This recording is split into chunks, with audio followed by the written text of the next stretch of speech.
Ito po yung una nating sasagutin mga kapatid. Ito po ay mga taga-subaybay po natin sa YouTube. Po isang kanib ng Iglesia ni Cristo, ano? Tapos meron din akong nakitang comment ng isang ADD pero pareho po sila ng halos maghawig po sila ng argument. Ang kanyang pangalan ay si MC Triv Roluta at ang taong ito may mga tanong na noong una na natalakay din natin. So sabi po niya rito, mga kapatid, ready mo na rin itong Mateo 18, 18 at 19. Yan, sabi po dito, noon si Jesus na sinugo ng Diyos ang binigyan ng karapatan na magtakda ng araw ng pagsamba. Ngayon, ang binigyan ng Diyos ng karapatan na magtakda ng araw ng pagsamba ay ang mga isinugo ni Cristo. Yun ika yan sa Mateo 18:18 hanggang 20. Ayan, siya po ay isang kaanib ng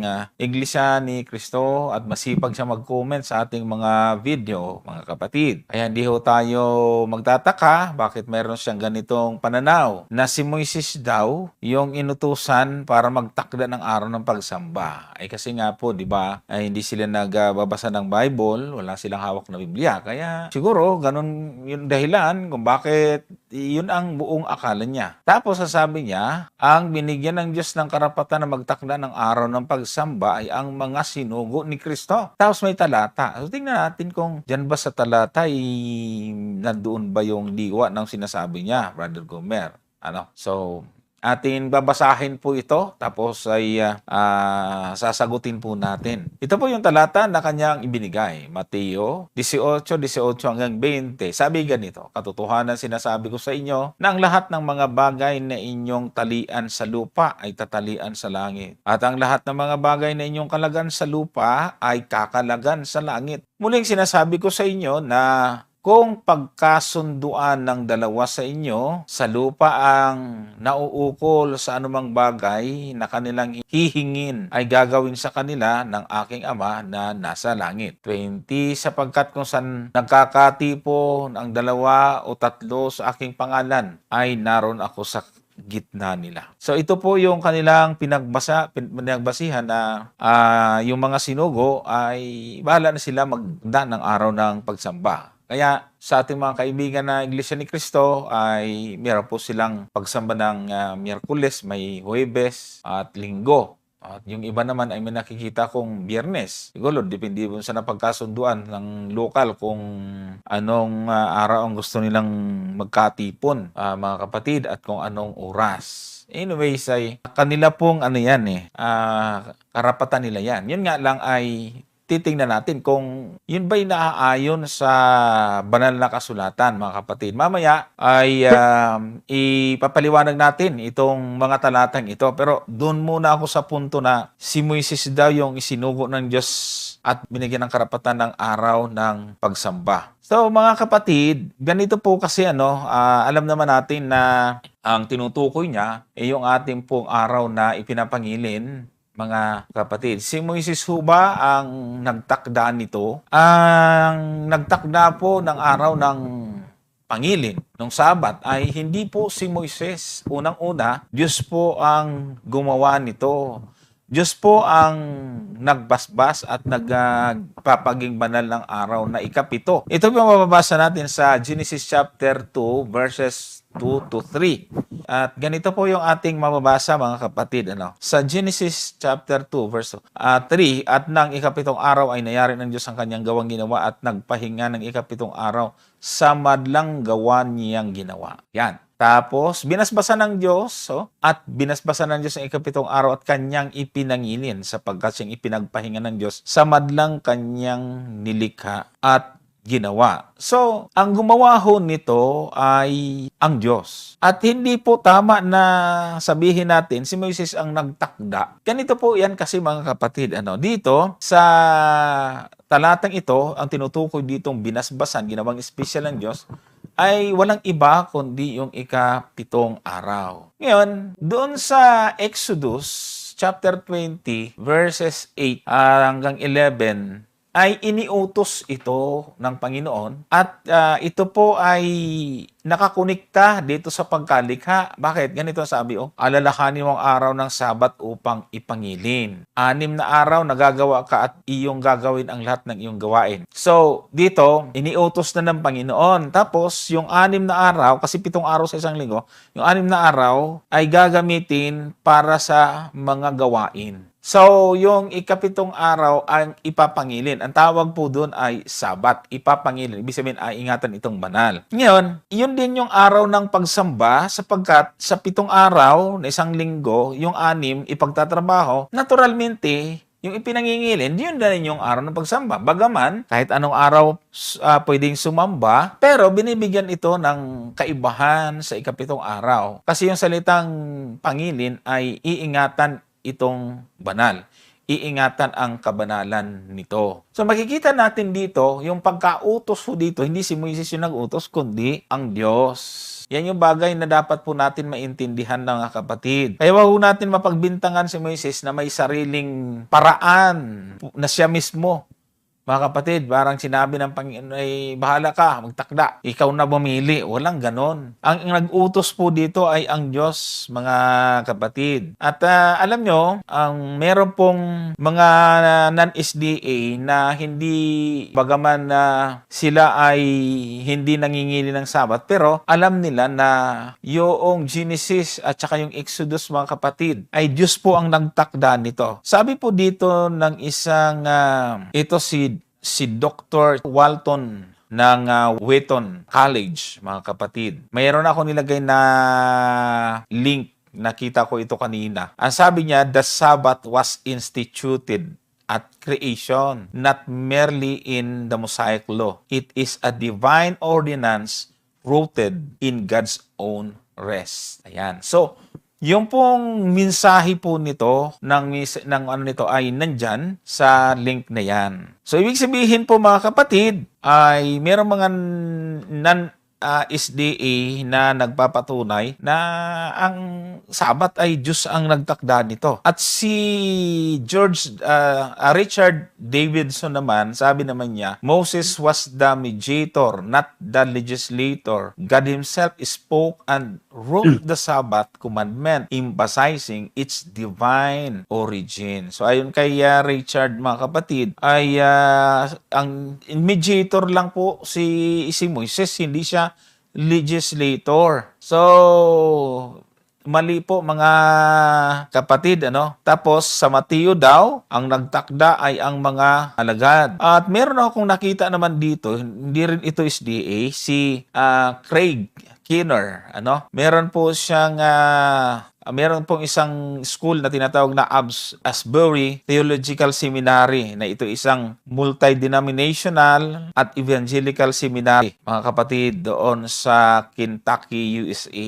Ang sabi niya dito, the early Christian continued to observe the Sabbath. There is no biblical warrant for shifting its sanctity to another day. Ayan. So, ang ganda po, magagaling po itong mga scholar na to. Kasi, alam nyo, sa pag-aaral po natin ng New Testament, wala ho talaga kayong makikitang history during the time of Jesus and the apostles hanggang sa Book of Acts. Wala ho talagang nagsasamba ng linggo na mga Kristiyano. Wala. Wala po talaga sa history. Kaya yung mga nako-convert, may hikayat ng mga apostol para maging Kristiyano nung umakyat ng ating Panginoon sa langit, ay doon din nakikisimba sa sinagoga, araw din ng Sabat. Ang tawag pa nga sa kanila, sila ay mga nagiging Hudyo. Kasi walang Christian pa noon, wala pa. Nung wala pang tinatawag na mga Kristiyano, ang tawag sa iglesia ng mga alagad ay Judaism. Nako-convert nila sa pagiging Hudyo kasi nga ang ating Panginoon Hudyo at ang mga alagad, mga Hudyo. Wala pong Sunday keeper doon, mga kapatid. Ngayon, meron po akong gustong i-share sa inyo na aking pong napag-aralan po dito at inalagay ko ito dito sa ginawa kong aklat. Ang isang maliwanag dito, konti na lang, ibibigay ko na kay Brother Gomer. Ang isang maliwanag kung bakit nagbago, sinasabi natin, wala namang naglilinggo. Ang isang bagay kung bakit naging linggo at naging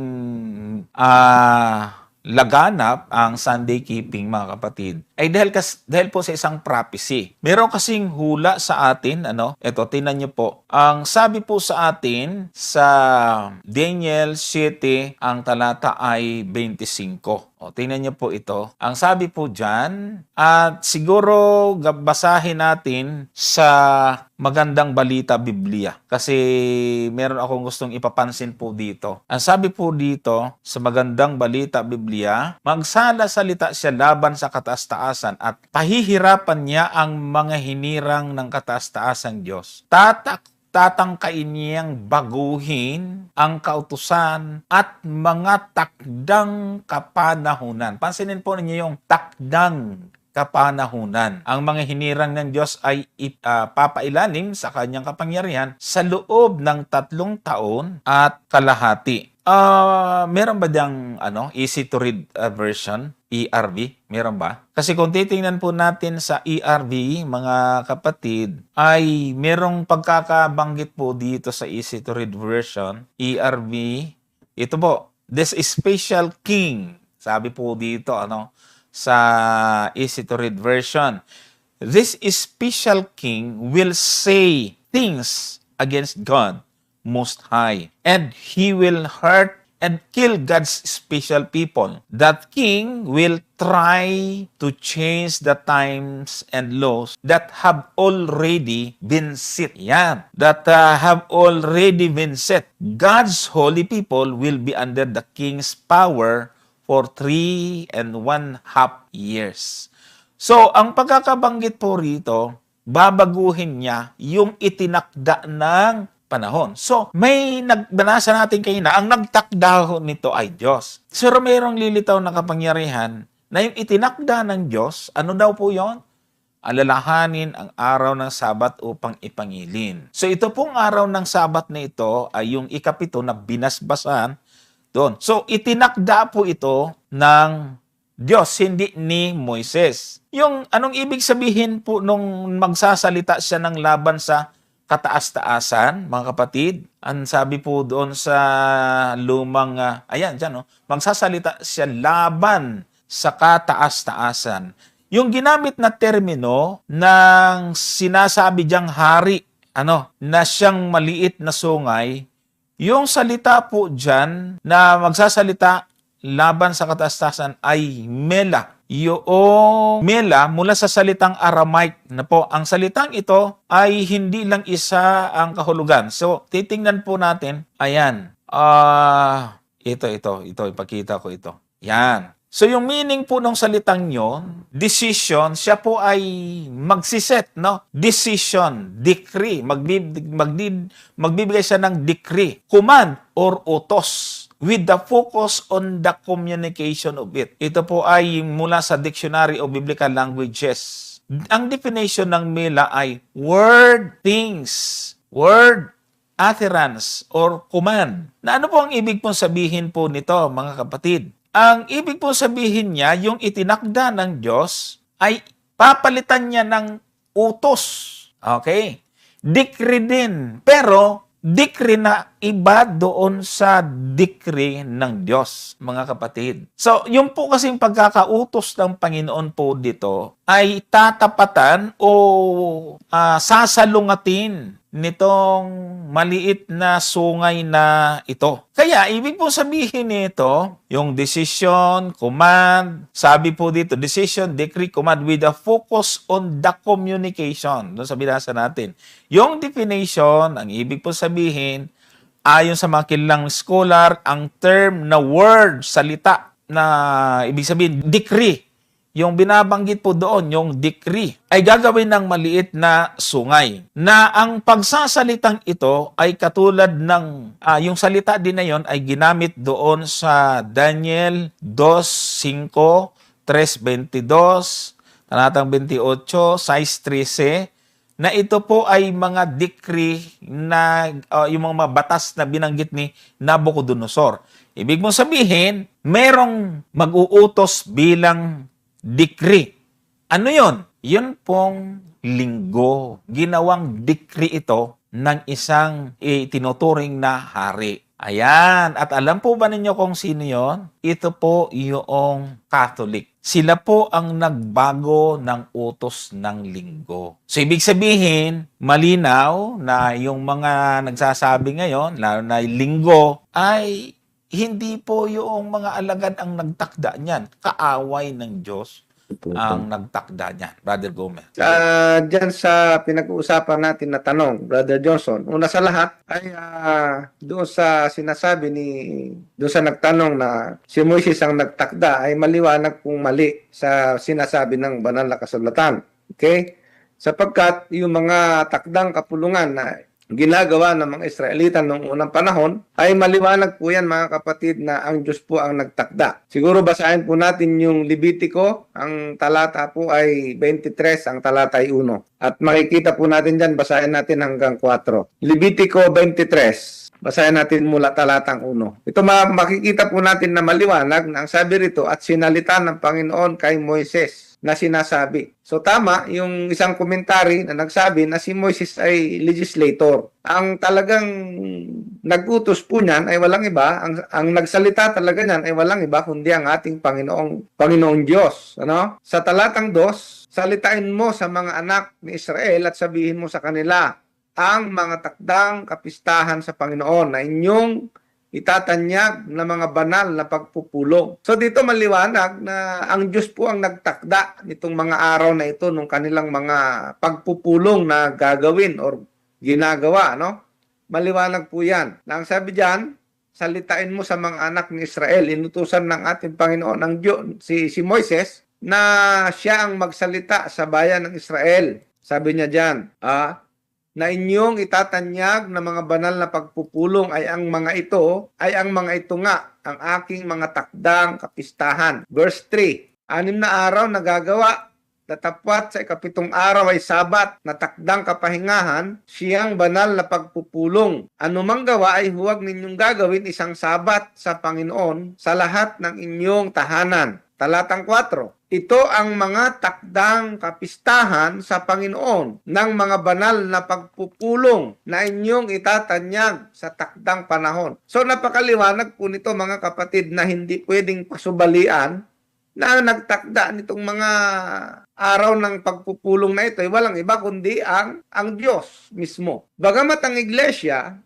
ay mayroon din namang karapatan na magtakda sapagkat binigyan nga po sila ng karapatan mga kapatid, pero hindi po yun sa punto na babaliwalain mo yung mismong utos ng Diyos. Ayaw ho ng Diyos ng ganun eh. No, kasi sa atin, sa Seventh-day Adventist, Brother Johnson, ay meron tayong mga itinakda na pagpupulong. Halimbawa, yung tinatawag natin na prayer meeting or midweek sa Miyerkules ng gabi. Meron din po tayong Bisper, Biyernes. Yan po ay regular na pagpupulong na ginagawa sa ating mga iglesia na ang nagtakda po niyan ay ang iglesia, ang church, bilang authority na ibinigay ng Diyos. Subalit, hindi ito para palitan yung mismong utos ng Diyos na alalahan ng araw ng Sabat upang ipangilin. Wala naman ho tayong tutol kahit araw-araw kayong magpulong eh.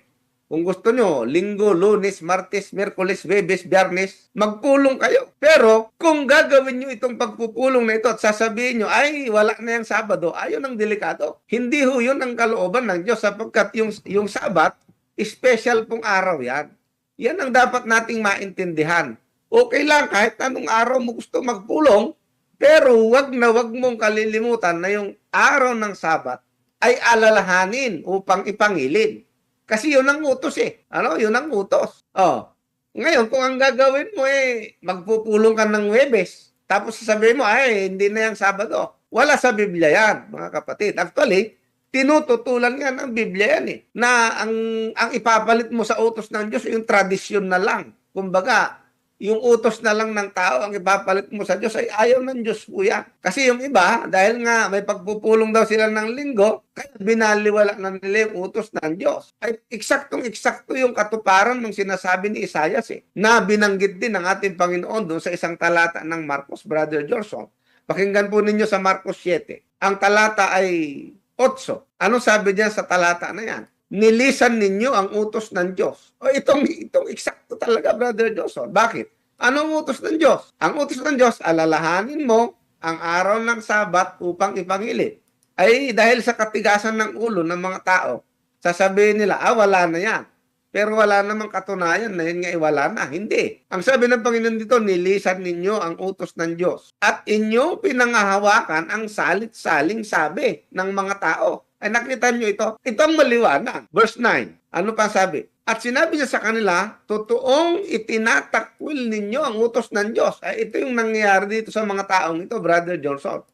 Eksakto po ito. Walang pagdududa. Bakit? Anong itinatakwil nila? Ayaw nila yung Sabat. Anong ipinalit nila? Pinalitan na nila ng Linggo, may pagpupulong daw sila ng Huwebes, may pagpupulong ng Miyerkules. Di ba? Anong ginawa nila? Ito yung sinasabi ng Panginoon. Itinatakwil ninyo ang utos ng Diyos. Bakit? Upang mangaganap ninyo ang inyong mga salit-saling sabi. Ang gusto nila, Huwebes. Ayaw nila ng Sabado. Ay sinong nasusunod? Ay di sila. Ano? Wala naman ng problema na magtakda ka ng pulong ng Huwebes, Biyernes, Linggo, o ano man ang gusto mong araw na magpulong, no problem. Pero, wag mong gagawin yan bilang kapalit ng utos ng Diyos na alalahanin mo ang araw ng Sabat. Yan po yung dapat na maintindihan ng mga nagpapakilalang sila yung mga Kristiyano daw ngayon, pero ayaw namang sumunod sa utos ng Diyos. Maliwanag po yan, mga kapatid. Kaya, wag po tayo maniniwala na ang magtatakda na ng kapulungan ngayon ng pagpupulong yung mga sugo. Ay sugo ni Satanas ang tawag doon, Brother Johnson. Kapag ang sugo mo, ang itinakda na pagpupulong ay yung kabaliktaran ng utos ng Diyos, hindi yung sugo ng Diyos yan. Sugo ni Satanas yan. Yan ang nakakasigurado po tayo dyan. Bakit? Kasi, ang sabi ng Juan sa 3, tingnan po ninyo, 3:34 ng Juan. Kasi sugo daw hindi naman sugo. Pwedeng sugo ng Diyos ng sanlibutang ito. Doon sa 2 Korinto 4:4. At sabi rito, sapagkat ang sinugo ng Diyos ay ano daw? Nagsasalita ng mga salita ng Diyos. Hanapin nyo nga ako sa Biblia na ipangilin ang linggo. Kung yan ay merong salita ang Diyos na ipangilin ang linggo. So, kung merong sugo, Brother Johnson, na nagturo na ipangilin ang linggo, ay hindi usugo ng Diyos yan. Sigurado kay Satanas po yan. Masakit mang isipin, pero yan po ang katotohanan po dyan, mga kapatid. Sapagkat ang sinugo ng Diyos ay nagsasalita ng mga salita ng Diyos. Yan ang dapat nating maintindihan. Ay ngayon, ang pagpupulong daw ay Huwebes na. At pinalitan na daw yung Sabado. Salita ba ng Diyos yan? Hindi. Ibig sabihin, yung nagsalita niyan, hindi usugo ng Diyos. Sugo ho ni Satanas. Kaya nga, doon nga natupad, Brother Johnson, yung binasa mo Doon sa Daniel 7:25, na mayroong isang kapangyarihan na hindi siya magpapasakop sa kataas-taasan. Ang sabi niya nga magsasalita siya ng mga bagay na kalapastanganan sa kataas-taasan Papalitan niya, babaguhin niya yung kautusan, ang panahon at ang kautusan. Basahin nga ulit natin, Daniel 7:25. Siya ay magbabadya ng mga salita laban sa kataas-taasan. Ay totoo talaga. Kasi ang salita ng kataas-taasan, alalahanin mo ang araw ng Sabat upang ipangilin. Paano ka magsasalita ng laban dito? Di sasabihin mo, wag na, linggo na. Yan po yun, mga kapatid. Yan ang eksakto. Kung ano yung sinabi ng Diyos, kukontrahin ni Satanas. Sabi ng Diyos doon sa Garden of Eden huwag kayong kakain ng prutas. Anong ginawa ni Satanas? Pumunta doon si Satanas. Sabi ni Satanas, kain kayo. Yan po yung nangyayari dyan, mga kapatid. Ang ibig sabihin, itong espiritu na ito, dito sa hinuhulaan ni Daniel sa 7:25, ka-espiritu ito ni Satanas. Yun. Kasi nga, nagsasalita siya laban sa kataas-taasan. Kung ano yung sinabi ng kataas-taasan, kukontrahin niya. Yan po yung dapat na maintindihan po ninyo. Kaya yung mga pakontra ng pakontra, kontra ng kontra sa utos ng Diyos, ay sino kaya ang espiritu niyan? Sigurado. Iba. Di ba, Brother Johnson? Naman. Pag-isipan niyo mabuti, mga kapatid, doon sa mga ayaw na ayaw dyan sa araw ng Sabat. Ay samantalang ang Diyos ang nagutos niyan Ay bakit inaayawan nyo? Kaninong espiritu ang nananalaytay kapag kaganyan? Kumbaga, yung mismong sinalita ng Diyos, kukontrahin niya. Sabi niya nga, magsasalita siya laban sa kataas-taasan. lilipulin niya ang mga banal ng kataas-taasan. Kanyang iisiping baguhin ang panahon at ang kautusan. Ito talaga yung kanyang ginawa. Kaya nga, ang mga tao ngayon, ayun, nailigaw tuloy. Sa halip na mangilin ng Sabado, ayaw na.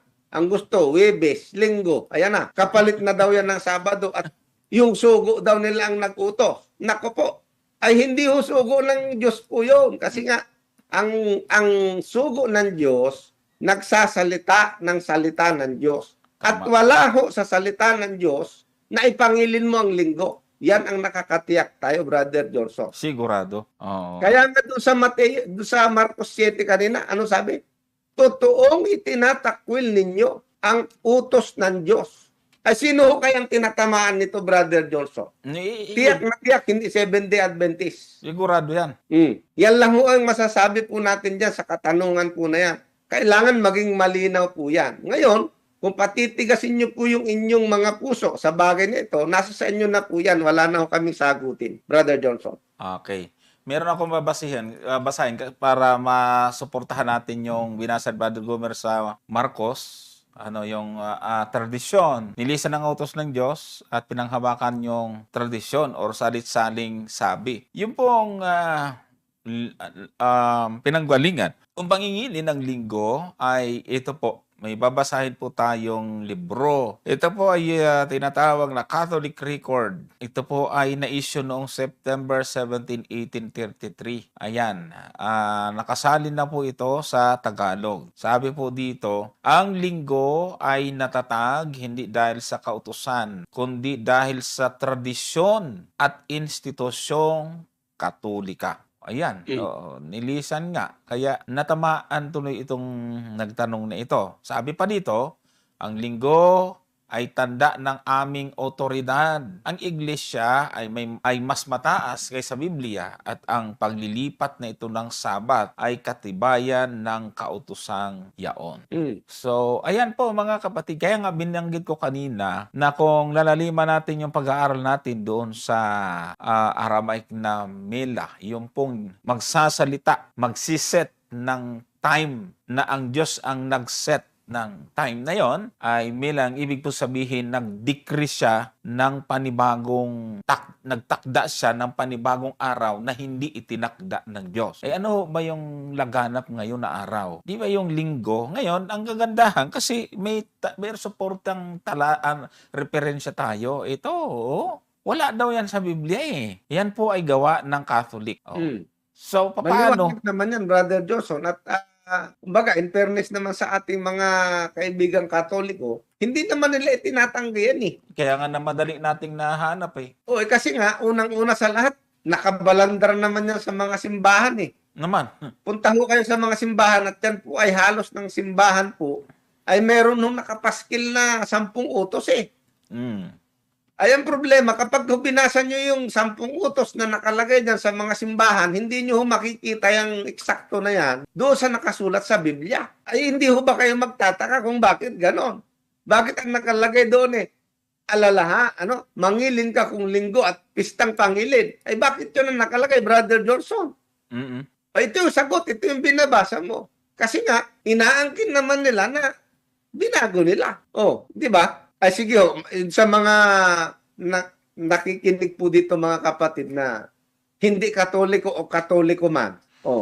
Punta ho kayo sa mga simbahan. Basahin po ninyo yung 10 utos na nakalagay po dyan.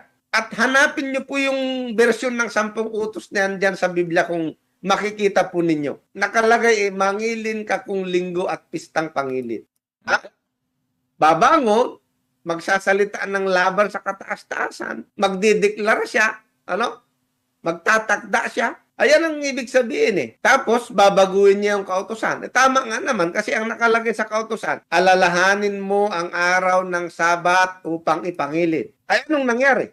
Ay, yun, ang nababasa ko na, Brother Johnson eh. Mangilin ka kung linggo at pistang pangilin. Ay di tama itong Daniel na yung kapangyarihan na ito na lumalaban sa Diyos, abay binago niya nga yung kautusan, Brother Johnson. So eksakto po yan, walang kaduda-duda, natupad 100%, Brother Johnson. Okay. So, puntahan natin ngayon, mga kapatid, puntahan natin ngayon itong Mateo. Sa Mateo 18 hanggang 20. Sabi po dito, basahin ko ulit, no, Brother Gomer. Mm.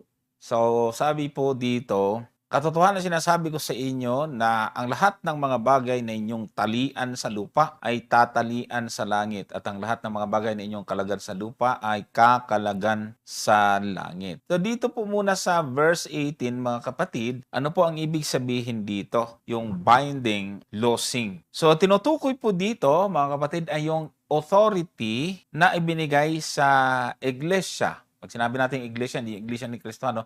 Tunay na iglesia. Hindi po natin dinidinayan na meron po talagang authority na ibinigay sa iglesia, pero ang pinag-uusapan ho dito ay hindi yung babaguhin mo yung kautusan ng Diyos. Isa pong authority na pamamahala na hindi po pati yung itinakda at mga kautosang ginawa ng Diyos ay pakikialaman at babaguhin, hindi ganoon. Kundi ito po yung mga kapamahalaan kung paano maisasaayos ang iglesia kasama po yung pakikitungo sa mga kaanib. Ano po? Yung po mga nagkakasala, ang church ang magde-decide kung ano po ang gagawin. Kaya yung pong binding and yung pagkakalag at pagtatali po dyan ay ito po may kinalaman sa pagtanggap sa church at pag-disfellowship kung meron pong mga nagawang pagkakamali. Binanggit po dyan yung talian sa langit, tatalian sa lupa. Ang decision po kasi ng church ay kikilalanin.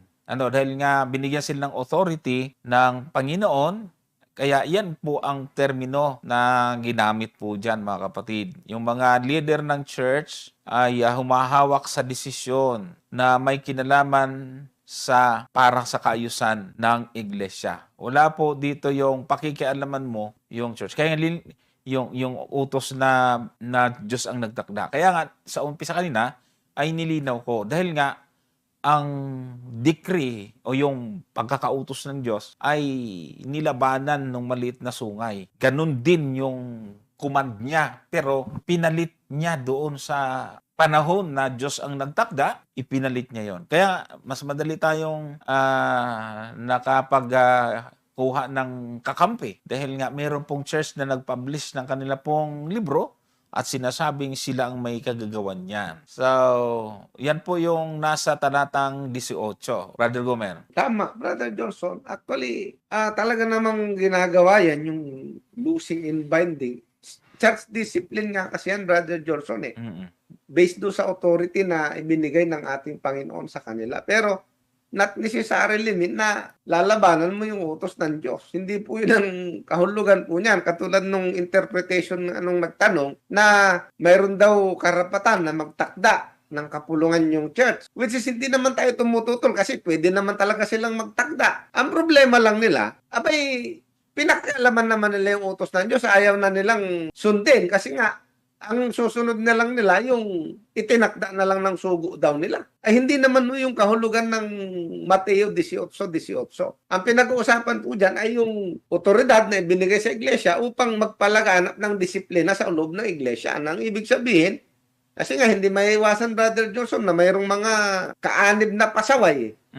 Di ba? Tama. Ay anong gagawin mo dyan sa mga pasaway na yan? So, kailangan po ng church discipline. Ayan po yung tinutukoy dyan sa Mateo 18:18. Brother Johnson. Ayan, tama yun, Brother Gober. Kasi kung itutuloy natin yung verse 19, itong nakasulat to, magkaugnay talaga. Muling sinasabi ko sa inyo na kung pagkakasunduin ang dalawa sa inyo sa lupa, ang nauukol sa anumang bagay na kanilang hihingin, ay gagawin sa kanila ng aking Ama na nasa langit. So nakikita po nandito yung if two o you shall agree. So hindi basta kahit anong ano lang ito, panalangin. Ito po ay pagsasagawa ng paraan kung paano magkaroon ng pagkakasundo, mga kapatid, sa pagitan po ng hindi magkasundong kapatiran.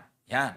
Nagbabangayan, nagtatalo. So yun, kailangan po ay merong pong pagkakasundo at ang may karapatan yan yung mga leader ng iglesia. Sila po yung binigyan ng karapatan na yan po ay pangasiwaan. Pagdating doon sa verse 20, sabi po dyan, sapagkat kung saan nagkakatipon ang 2 o 3 sa aking pangalan ay naroon ako sa kalagitnaan. So, ito ay karaniwan mga kapatid, ginagamit sa konteksto ng prayer meeting. Yan. Pero dito, kahit na kaunti sila, ay binabanggit po rito na naroon sa. Ibig sabihin, ginaguide talaga sila ng Panginoon. Basta lang, magpasakop, magkaroon ng pagkakaisa, at nagpasakop sa pamumuno ng iglesia, ay nandoon at kinikilala ng Panginoon kahit na iilan lamang sila. So, nakikita po natin dito na yung konteksto po nito ay paano aayusin ang loob ng isang congregation sa hindi nagkakasundo ng mga kapatid. At kung magpailalim sila, ay nangako ang Panginoon, kung sila'y magpapasakop, ay 2 o 3, ay nangako ang Panginoon na nandoon ang kanyang presensya, Brother Gomer. Tama yon, Brother Johnson. So, hindi na po natin dapat pang pahirapin yung kahulugan ng talata. Lalong-lalo na, Brother Johnson, kapag ka maglalagay ka na ng ibang interpretation niyan, tapos ang dulo ay lalabagin mo na yung utos mismo ng Diyos dahil dyan sa talata na yan. Hindi mo magkakontra yun. Yung binasa natin mga talata na ang Diyos ang nagtakda ng araw ng Sabat at hindi niya yun pwedeng iutos do sa mga alagad na sila na ang bahala kung sisirain nila o hindi. Mali, Brother Johnson eh. Mali nga. Mali yung kaisipan ng kapatid natin na nagtanong. Okay? Mm-mm.